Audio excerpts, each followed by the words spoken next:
What's up, y'all? Welcome to Gratified Grad, where it's my goal to help you graduate with gratification.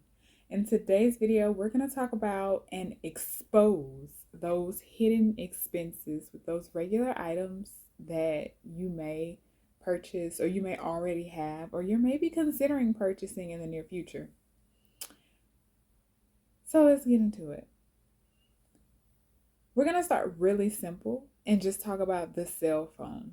Right? The thing that everyone has in their pockets, that thing that really everyone needs to even function in their day-to-day lives. Like, it's very few people that can maneuver in this world without a cell phone. But when do you ever see a cell phone without a phone cover or a screen protector? Or those headphones that Bluetooth connect, because y'all know nowadays you can't plug into a headphone jack anymore in your phone, right? So these are all additional expenses that we often don't factor into the phone buying process. And that's not even to mention that people tend to pay for their phones by the month, right? So that's an additional expense, as well as just having regular charges and fees associated with your cell phone bill. So let's say you see that advertisement for X company and they say, oh, we charge $55 a month. Well, that $55 can quickly go up to, I'll say $75 after you add in the fees of service. You add in the monthly payment for the phone, although I always recommend pay that phone off, right? When you buy it, just pay it right out. Don't save, don't keep a bill or keep paying for that phone. Just pay it off when you get it. But if you don't do that, right, you have to pay that monthly note on your phone. And then, like I said, just in purchasing the phone to begin with, you want to protect it. So you want to get a phone cover, you want to get a screen protector. And then sometimes you can even also purchase insurance for your cell phone, right? You crack it, you have that insurance, you can take it to the insurance company, take it to the phone, the people who can fix your phone, and you don't have to pay for it. I personally don't believe in having phone insurance. If I crack my screen, that screen is just going to be cracked. Unless it's like relatively cheap to fix it. Instead of paying insurance, I just start saving for my next phone. So whatever money I would have been paying to insurance, I'm just putting into a high yield savings account, which we'll talk about in a later video, and allow that money to sit and accumulate some interest and start to plan for my next phone. As a whole other thing, I have like a routine when it comes to getting new things. And for my cell phone routine, I allow myself to get a new cell phone every 4 years. Going on to thing number 2. And I also want to note here as we transition to the next thing is that the more expensive it is, the more hidden fees and hidden expenses there are associated with it. So, for example, if you buy a car or if you're thinking about purchasing a car, once again, they have that, and even buying a car, they have like the MSR, or like the retail price of it, the baseline price. But then once you're going through the process, they try to add on all these different things, all these kits, all these insurances, and then you end up paying like $5,000 extra dollars. Yeah, I've had my experience with purchasing a car and having to be like, hey, whoa, like, what are these extra expenses that you're adding on? Some of them you can negotiate off, and then others, they just have to come with the car, right? But then that's just the initial purchase of the car. And once again, I always say, it's better if you can just pay it outright. But most people tend to just have a car note. And so, that just is what it is, right? But you have that. But then you also have to think about, you have to put gas in the car. How much is gas? And that's something that like you can't skirt around unless you just decide I'm going to park the car and take other means of transportation.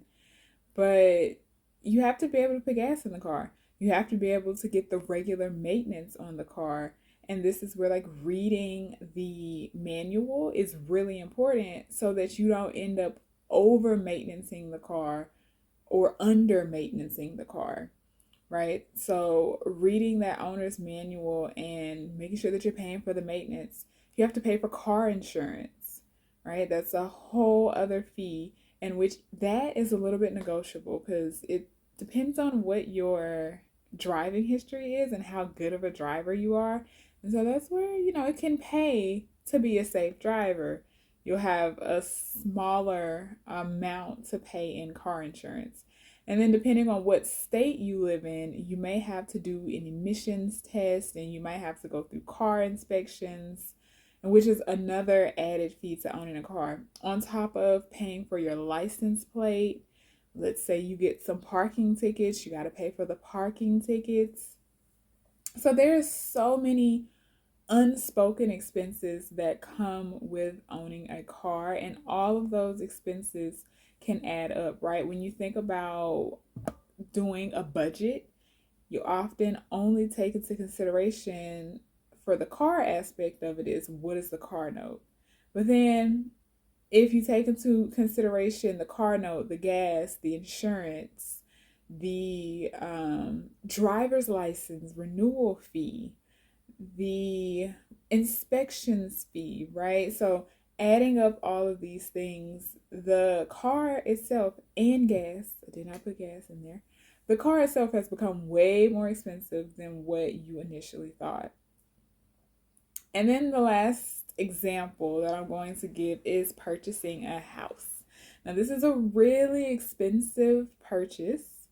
And of course, as with all the others, right, there's so many more expenses than just buying the house. And this is the most complex, right? So when you buy a house, you have to think about now taking care of that house, right?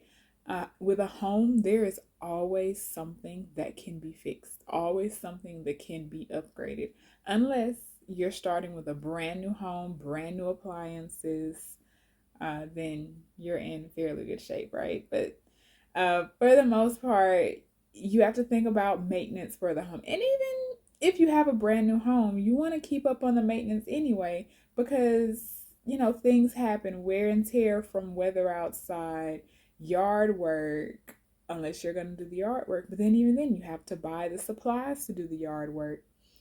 Homeowners insurance, just stocking the home with toiletries and pots and pans, right? Those appliances, those home goods, the bedding. And so just thinking about what all does it actually take to own a home. Even bills, right? Your Wi-Fi, your water bill, your electric bill. If you have a gas ran things in your home, you have a gas bill.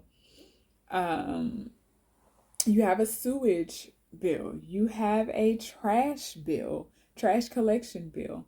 So there are so many expenses that we don't necessarily think about in the beginning, but once you actually sit back and kind of categorize things and lump them into their different categories, it puts into perspective just how much of your income you are spending on those different categories.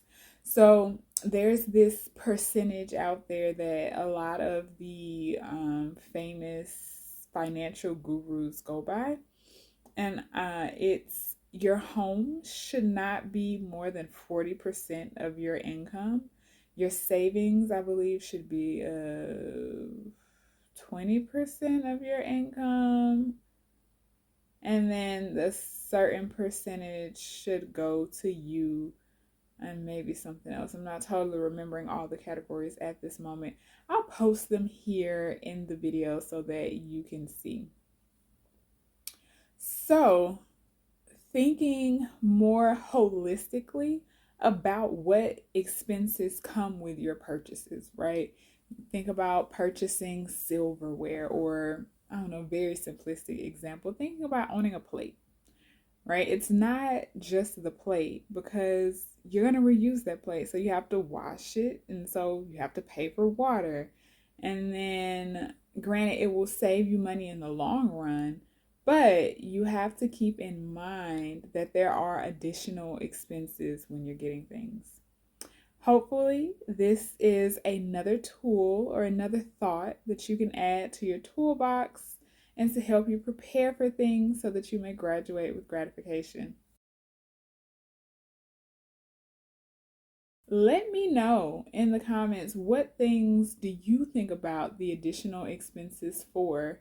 And if I didn't mention anything that there are expenses for, because I'm still learning, just like y'all are learning, and we can help each other. But yeah, I'll see ya.